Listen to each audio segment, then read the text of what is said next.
అంతా ఇదంతా పగిలిపోయింది, నరికిండు. ఉరి తీయాల సార్, మా పాలెం లేక అయితే వద్దు సార్. మీరు సెలవు తీసుకోకుండా మేము సెలవు తీసుకొని చంపుతాం సార్. మేము సెలవు తీసుకొని చంపుతాం, మీరైతే సెలవు తీసుకోకుండా మేము ఆ పనే చేస్తాం సార్. పోలీస్ స్టేషన్ ఇంతకుముందు ఏమైనా గొడవలు పడేవాళ్ళు? ఇంతకుముందు గొడవలు పడ్డారు, పోలీస్ స్టేషన్ పోయి వచ్చిండ్రు. వాళ్ళు సర్దుకొని చేయండి సార్ అని సార్ వాళ్ళు చెప్పిండ్రు. అన్ని సరిపోయింది సరే, విడిచిపెట్టిపోయింది వాళ్ళమ్మ. విడిచిపెట్టిపోయినాక ఈ పని చేసిండు.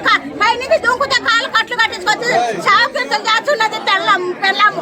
ఆ షాకిర్తులు చేసేదాన్ని నరికి పండబెట్టిండు సార్. అదే వాళ్ళు పుట్టింటికి విడిచిపెట్టాలి కదా సార్, వాళ్ళ పుట్టింటికి విడిచిపెట్టాలి కదా, అట్లా విడిచిపెట్టాలి. 8 కేజీలు చేసిండు ఆ పని, నరికి ఆడ పండబెట్టిండు. వాడి చేతులు ఎన్నడూ పెట్టుకోపోతారు, దించుకుంటా పెంచుకుంటాడు. వాడు ఎందుకు సార్ ఉన్నాయి ఇల్లు లేకుండా బాగాలేదు. మాకు అవసరమే లేదు వాడు. ఈ పాలెంలో నేను ఇంత వయసు ముసలినైనా జరగాలి. ఇట్లా ఇదే జరగడం ఫస్ట్.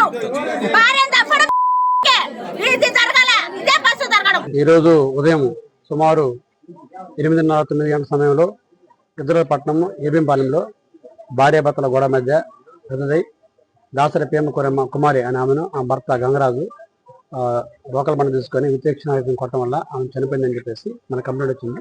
దాని మీద విచారణ జరుపుతా ఉంది.